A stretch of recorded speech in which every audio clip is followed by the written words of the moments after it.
kumusta na mga tropa, mga kayarda? Okay, kape-kape na muna tayo. Wala nang patumpik-tumpik, wala nang intro-intro. Pag-usapan natin ngayon tungkol sa ating mga tropa na nagtatrabaho sa yarda ng pangumaga, umapanggabi, gumagawa tayo ng mga paraan para madagdagan ang ating kita. Yung iba nagtitinda ng kape, may mga biskwit. Yung iba sa loob ng locker nila may mga kanya-kanya silang paninda para sa mga kasamahan natin, para paglabas nga ng yung pagkalabas mo sa iyong pwesto ng trabaho, kung saan ka man naroon, kung sa tunnel ka man, sa underground o sa loob ng block, paglabas mo meron kang mapupuntang tropa na may mabibilang ka ng pagkain, o kung meron man may nagpapautang. Ayan po ang ating pag-uusapan ngayon, yung mga extra income. Ini-invite ko yung mga kasamahan natin, mga kapatid at mga kaibigan, mga tropa natin dyan na hindi naman natin nakasama sa ating department, yung mga kapwa nating mga trabahador, yarda, sa iba't ibang company. Kung andyan pa kayo, kung meron pa kayong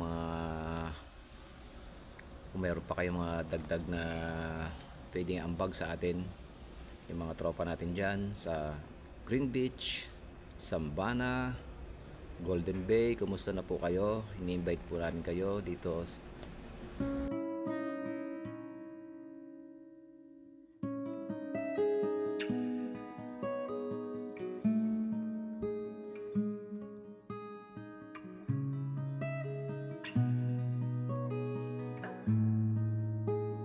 Okay, tuloy natin ang ating kwentuhan, ang ating masayang balik tanaw sa ating mga pinanggalingan na trabaho. Ano-ano ba itong yung mga pinagkakakitaan nating extra income sa yarda? Sa yung iba, meron dyan, sabi ko nga, titinda ng kape, biskwit, may nagpapaload. Ako, extra income ko nung araw doon sa ating department, sa ating unit. Nagtitinda ako ng load. Maraming nagpapautang din akong load. Tapos nasubukan ko rin dyan magtinda ako ng mani, beans, cornek. Siyempre kasi pag na-deploy na yung mga kasamaan sa yarda, bahiwalay na, pumupunta sila dun sa akin sa locker. Kuha sila ng mga mani, beans, babaon nila yun. 5 piso lang naman ang benta ko rin para na silang kutkutin. Meron pang iba naman na ang extra pinagkakitaan naman, yung mga tawag dito, yung sasabi nating yung mga gamot na yung mga parang galing sa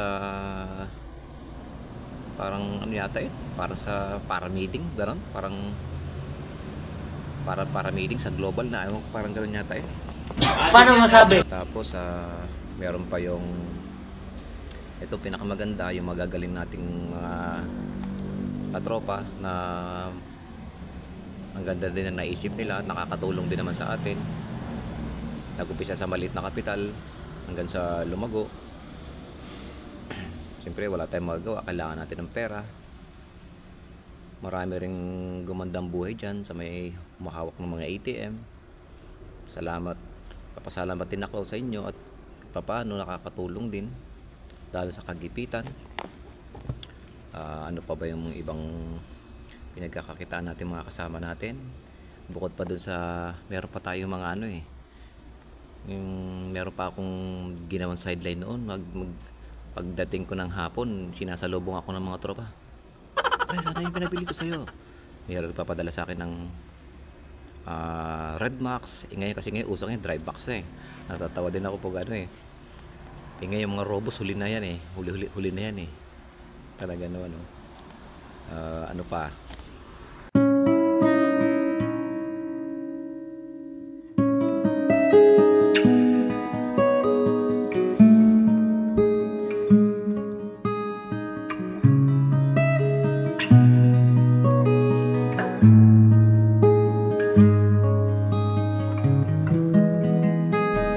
Tapos meron pa tayong isang kasama dyan, bumibili ng pagkain sa catering.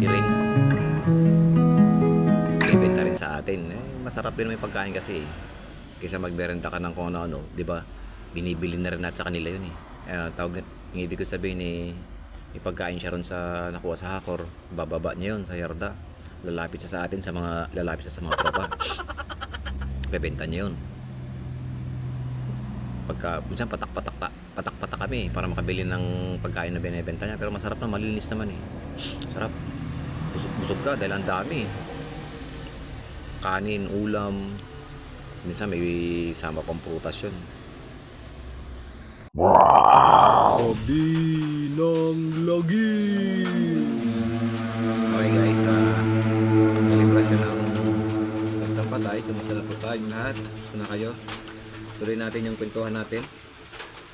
Shout out kay Victor Lacambra Jr., marker ng Assembly B, Herbert Baroy, crane operator ng sub-assembly, Michael Cabezas ng Steel Stockyard, at kay Eric Spirito, Filipino foreman ng compressor. Salamat po sa mga nag-subscribe at nag-like, at sana nakadagdag kaalaman sa ating lahat to. Pasensya na kung medyo maiksi ang ating usapan. Tuloy-tuloy lang po at mahaba pa naman ito pag-usapan natin. Ingat-ingat sa pag-uwi sa trabaho.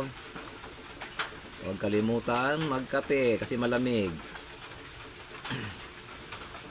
Mga tropa, pwede po kayong magpa-shoutout dito sa mga kaibigan natin, mga tropang mga matagal natin nakita.